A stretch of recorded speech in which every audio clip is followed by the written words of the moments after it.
It's December 22nd, 2024, the third day in Oman. And how did I spend it? Let's see. तर मंडळी, मी सकाळी उठली आहे, जबरदस्ती उठवली गेली आहे आणि नेहमीप्रमाणेच म्हणजे थंडी घालवण्यासाठी मी लगेचच खिडकीपाशी गेली आहे. पडदा उघडला, सूर्याला नमस्कार केला आहे. नशीब बाबा, तुझं काम वेळेत करतो आहेस म्हणून मला थंडी लागत नाही आहे आता, हे सांगण्यासाठी. त्यानंतर चहाचा टाईम झालेला आहे.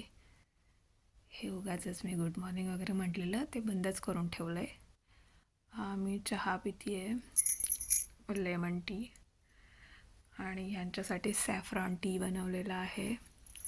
आम्ही दोघं पण चिअर्स करून चहा प्यायला सुरुवात केली आहे. आणि हे असं काहीसं दृश्य आहे बघा.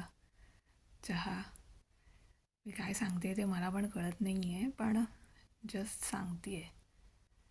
हे आहे तिरुपती लाडू, जे आम्ही काल रात्री जेवायला गेलो होतो इंडियन रेस्टॉरंटमध्ये, तिथून आणले होते. म्हटलं चहासोबत तेच खाऊ, कारण चहा तर कडू असतो, लाडू गोड असेल तर जरा जुळून जाईल.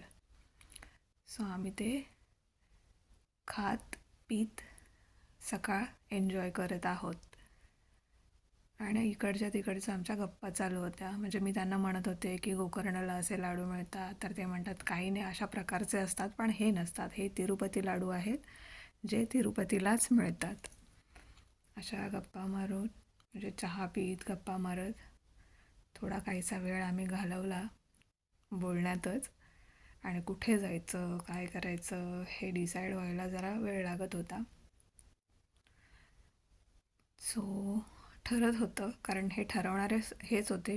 मला काहीच माहिती नाही आहे या देशाबद्दल. सो हेच ठरवणार होते. लाडू चवीला खूप सुंदर होते. आणि चहा लाडू याचा आस्वाद घेत घेत गप्पा मारत आम्ही वेळ घालवत होतो. हळूहळू लाडू खात होते, कारण त्याच्यात खडी साखर असते, क्युबिकल, ती करकरीत लागत होती. आणि नंतर फायनली मी रेडी झाली आहे पुढच्या सफरीसाठी. आणि पुढची सफर पुढच्या व्हिडिओत नक्की बघा.